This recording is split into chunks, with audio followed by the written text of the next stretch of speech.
কবিতাটা কার্তিক ঘোষের লেখা, তুমিও বলবে।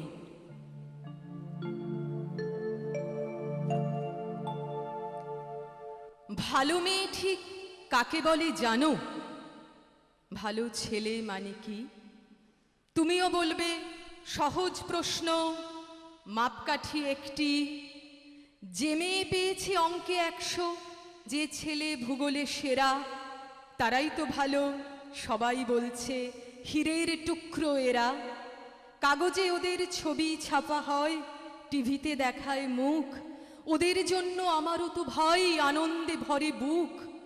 তবু কেন জানো, তোমাকে বলছি দেখে শুনে পাই ভয়। শুধু এত এত নম্বর পেলে ভালো ছেলে মেয়ে হয়? আচ্ছা ধরো না, যে মেয়ে পেয়েছে অঙ্কে অনেক কম, ওর গান শুনে মুগ্ধ সবাই, হাততালি হরদম। ওই যে ছেলেটা পাশ করে গেছে এবারেও টেনে টুনে, বলতে কি ভাই আমরা অবাক ওর আবৃত্তি শুনে। নাটকেও ওর নেশা আছে খুব, পরের বিপদে ছোটে। পাড়ার তিন্নি বাংলায় নাকি 30 পেয়েছে মোটে। কিন্তু মেয়েটা খেলাধুলোতে 10খানা গাঁয়ে নামি। সত্যি বলো তো, তুমিও বলবে ওরা নয় কেউ দামি?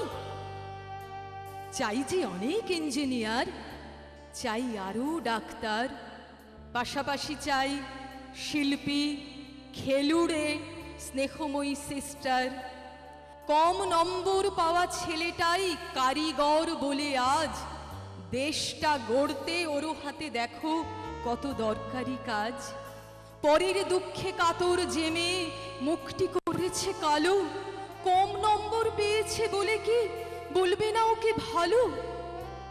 অভাবের টানে কলেজে পড়েনি, ছোট দরমার বাড়ি, তবুও ছেলেটা বাবা মাকে দেখে, ভাড়াতে চালায় গাড়ি। তাই বলছি কি শুধু নম্বরে হয় নাকি মাপকাঠি? ভালো ছেলে মেয়ে বলতে কি ভাই মানুষ চাইছি খাঁটি। আমার ছাত্রছাত্রী আলাপনের তাদের জন্য